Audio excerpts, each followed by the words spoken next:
like to move on to the next part of the interview and talk about what's going on at SuperCharger Ventures. You are both an accelerator and an incubator. What sets you apart from other accelerators and incubators operating in the EdTech scene? With pleasure. Let me share more about it. So in a way, what sets us apart, I do believe is the fact that we bring a great combination of education, expertise on EdTech and education. We are education focused, we are education only, and we are proud to have one of the largest community networks today in EdTech, especially since we focus on Europe and Asia and the Middle East, especially in this region, right? And so it's really about, helping EdTech startups build, scaling and expanding their EdTech business. And then we also, I think something that sets us apart is also the fact that we are extremely results oriented, and we are also focusing on the business itself. There is no doubt that, EdTech is about education. And so if you have something that doesn't really work on what you need to bring up on the table on the education side, it's not, you won't go far for sure. So that's important.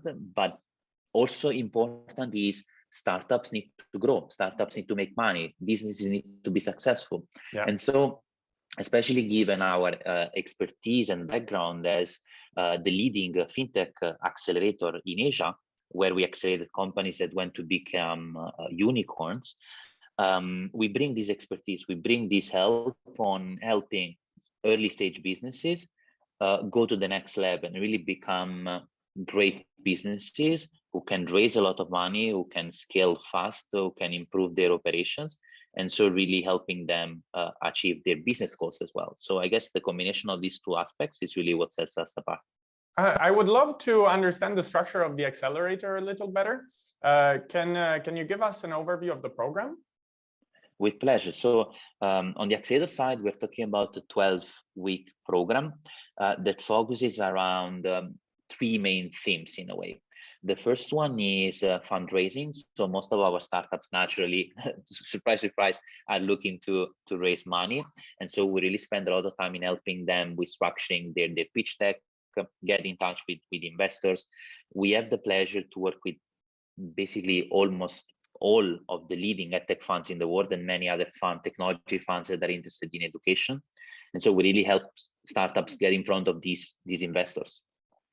Then on the other side, we help startups find more clients, go to new markets, understanding new markets, understanding how to improve their operations, their sales, essentially machine, and how to do better at this. And then also how to enter new markets, how to understand what's happening in Asia, what's happening in Europe, what's happening in the Middle East, and really connect with the relevant people of the different markets, and so from essentially to learn also from people who made it and from people who know specifically those markets. So, and something really important to highlight, and this also, I guess it's something that really sets us apart in a way, is that we truly focus on what startups need.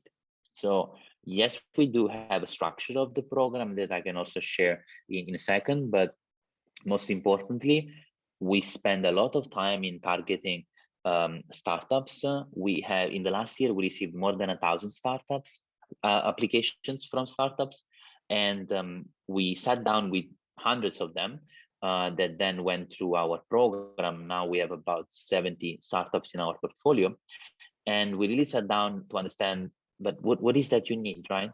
What is that you're looking to achieve, and what are the problems that you have?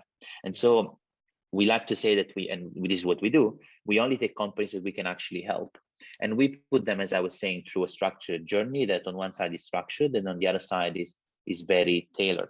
Let me just share with you also just a quick screenshot. I shouldn't really share this in a way because it's from our internal Notion, but let me just share it with you There you go. We're getting private disclosures on Zanichelli Venture interviews. Yes. So this is just a little insight on essentially the key structural features that we have.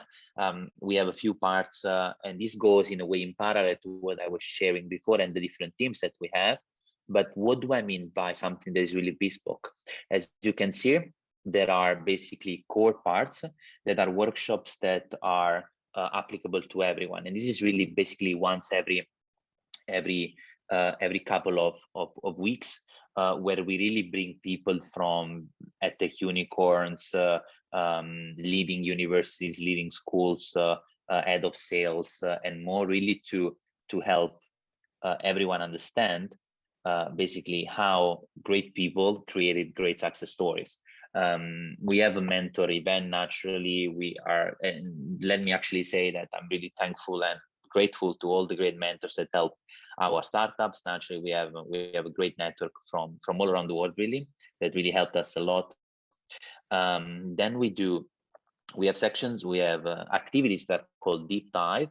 And so these are, for example, sector or market specifics. So for example, we are hosting pretty soon a workshop around entering Asia. Yeah. And just to the point of being bespoke and being targeted.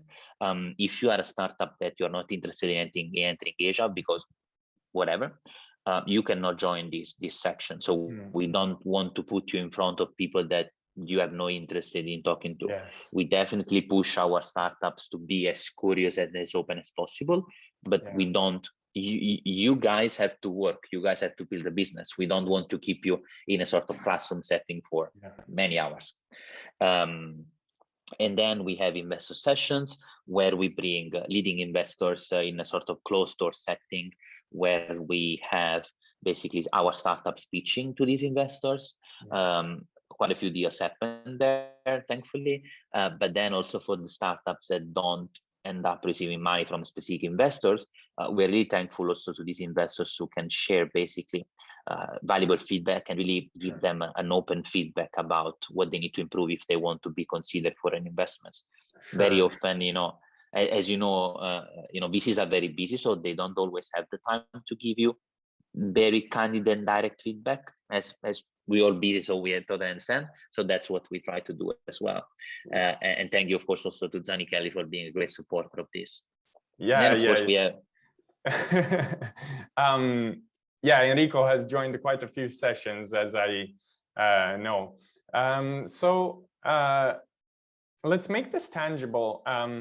I know you've had quite a few success stories. Would you like to share the specifics of one success story? I'd like actually to mention two success stories, and sorry to all the others, because we are happy actually to see that and to say that many of our startups will be essentially deserving a success story to be featured in an interview or more. And in fact, you can read a lot about our startups in the internet. But for just time issues, let me just mention two. The first one that I like to mention is, and since we are here within SuperCharger and Zanichelli, one in a way must be NewCampus, a great company from Singapore, who is basically revolutionizing how management education and executive education, especially for mid-manager, is being done, especially in Asia.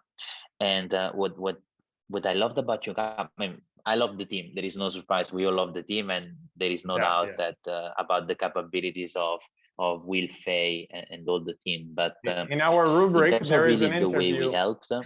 I also interviewed Will Fan, CEO of NewCampus. So it's one of the sites on EdTech interview. But yes, sorry, I interrupted you. Fantastic. No, to everyone, if you haven't done, go watch also the interview of Will, because he's an amazing guy. Yeah, he is. But basically, one success story for sure, naturally, NewCampus was able to raise a very an important round for great investors like Zanichelli Ventures and of course Zanichelli Ventures. And we were proud to support practically that round by helping the team in going through everything they need to do. Naturally, I mean, they were great at doing this, so it's really always a pleasure to work with such entrepreneurs. But maybe one thing that I would like to mention is also, and this shows really in a way the type of bespoke focus that we put. A major component to the NewCampus story was also that they are in the process of acquiring a university license. Yeah. And this was something that we helped in the way with the generation of this opportunity, and also practically within the process. So while we don't naturally work with every one startup to apply for a university license, this was a key thing of our relationship with NewCampus that was really instrumental in helping them to raise the round, and also, of course, with the future of their business. And the other startup that I like to mention perhaps is Vygo, an Australian startup that focuses on digitizing the support systems and schemes at universities. They are now entering the European market and the UK market. And it's really another amazing team, another amazing startup that if you are interested in the space of higher education, go and check them out. And with them, we were also able to help them raise an important seed round from great investors like SparkMind and more. And we also ended up investing in Vygo ourselves. Thanks for sharing those. I'm acquainted to the first success story. I think you really helped them out to make an important progress in their mission, and we're very excited to see their progress. I think I agree with you that a big component of SuperCharger Ventures' particular value is all the tailor-made help that you give startups and scale-ups joining your accelerator. Can you just give us an idea? I think you partially did, on how you set KPIs with program fellows. With pleasure. And this is something that we spend really, in a way, a lot of time. And the answer is very simple in a way, but this, I think, it's really of essence of how we like to help. We like to be very practical and simple and very direct to founders. So we have naturally a multi-stage application process. We go through a few interviews and chats with the founders and the team. And so it's really for naturally at first to understand and evaluate the business, just like essentially any other accelerator of VC will do. So looking at the product, looking at the market, at the team and more. But then the second stage, pretty much, it really gets into understanding how we could work together and understanding how much our network and ourselves, we can help the startups. We ask always a very simple question, which is, if you get into the SuperCharger program, what will success look like for you? Mm-hmm. Let's say we finish the program and we sit on a table for a coffee. Like, what will those things that will make you say, wow, that was an amazing experience, that was an amazing program? Like, what do you want to get from it, right? Yeah. And so based on their answers and based on what they're trying to reach, sometimes, and naturally it's often, not always, it's often about, I want to raise my next round and I don't know how to go in raising an important seed, for example, because I've done some friends and family, but I don't know how to approach VC investors. Or I'm really keen in entering Asia, but I have no one to talk to, so I want to understand better. I want to sell to more universities. I want to enter the corporate market or whatever, right? So it's really about understanding what can help in a way, and pardon if I use this word, in a way, supercharge their business and see very frankly, if we can help to the extent they want or not. We have been actually in the position that there were startups that were really amazing, but we didn't feel we could add as much value as they would have wanted. Maybe, for example, we had some cases where they were focusing and they wanted to enter more Spanish-speaking markets. So, for example, Spain and Latin America. And we don't have that much of a strong network today in Latin America because we focus, as I was saying, more on Europe, Middle East, and Asia. Yeah. And so naturally, we didn't feel like we could justify their participation to the program. And so we were the first ones to say, let's stay friends, happy to help if we can, but let's not discuss the accelerator because we don't feel we can do as much as we would like. So when we propose, and when we give an offer, we are always very confident of what we can do for startups. And that gives you all the more credibility. Growing edtech companies that join an accelerator might need some organizational design intervention.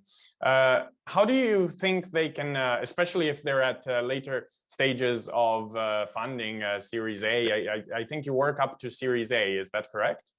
That's correct, yeah. Yeah. So they might have quite a few people in their teams already at that point, and it's not just the founders basically doing everything anymore. So they might need some managerial intervention. What is the best way they can go about doing this? And do you think that founders that come from a specialist background can be taught very quickly, can be supercharged to be able to do this? Or is it often the case that it is better to have someone with managerial experience joining the team and helping in restructuring the organizational design of the whole company? That's a very good question, and this is something that we see naturally often when we see our companies grow, especially even after the program. Sometimes when they start to get bigger. Short answer is that it depends, right? So I wouldn't say, especially at this stage, there will be something which is really a structured approach in doing this, because startups up until Series, in a way, B, might even C or D, it's really that messy middle that characterizes in a way a success, right? So there are very different cases, but it's true that it's in a way an issue sometimes. What do we like to see is founders that are very open about what they don't know, and sometimes even about what they want to do or don't want to do. Yeah. There is no such thing as being great at everything, right? So it's important that if you maybe come from there are many teachers launching great edtech startups, and some of them, they have such a passion about education, but for example, they hate selling. And so it's important for those people to and that's where we enter at the first stage, to really help them structure their sales machine in order to, for example, automate as much as possible to make sure they rely on the right people.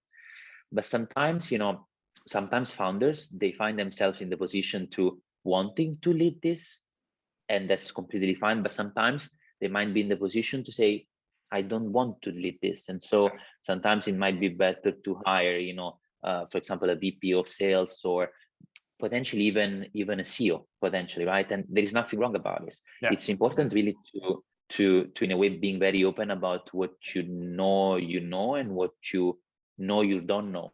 The sooner you figure this out, it's helpful. And of course, thanks to our network, we have been able to help quite a few founders really to take the next journey. This sounds great. In conclusion, do you have any announcements about, well, we've given the big announcement of the MOOC, but no, on the accelerator and incubator side, do you have new cohorts launching? Do you have anything to tell us about? So first, absolutely, on the EdTech MOOC, as you were saying, we just launched. We already have a few hundred people on the platform. It's great to see already the platform live, and please go check it out. Give us, your feedback, chat to us, let us know, and, let's be in touch. Then on the other side, for the accelerator and incubator, we are always looking for great startups. So please do apply to our programs. We are now in the middle of our cohort 4.0 of the accelerator. We will start in just about a week the second cohort of the incubator program. But if you are, an entrepreneur building, a great thing, do apply, do reach out to us, and let's chat. And we are always looking for great companies, great people. So please do let us know. Do you already have an indicative idea of when you're going to be launching the next accelerator cohort and incubator cohort? Yes, both are gonna both are gonna be live in about Q3 or Q4. So the accelerator is September, while the next incubator program, so incubator 3, is gonna be between December and January, actually. So Okay. in about Okay. 6 months, yeah. Exciting. So listeners, apply to SuperCharger Ventures, Accelerator, or Incubator, depending on your circumstances. On their website, there's a mini test, 1-minute test to see whether you're better suited for the incubator or the accelerator. So go ahead and check it out. Alessandro, thanks a lot for being with us today and talking about the MOOC and talking about the accelerator, the incubator, and the state of the EdTech field. Thank you very much, Luigi, and the whole team at Zanichelli Venture, and big congratulations for this series that you're doing. I'm a big fan of it, and I'm super happy to be part of it. So thank you for having me, and thanks to all the audience, and hope it was insightful.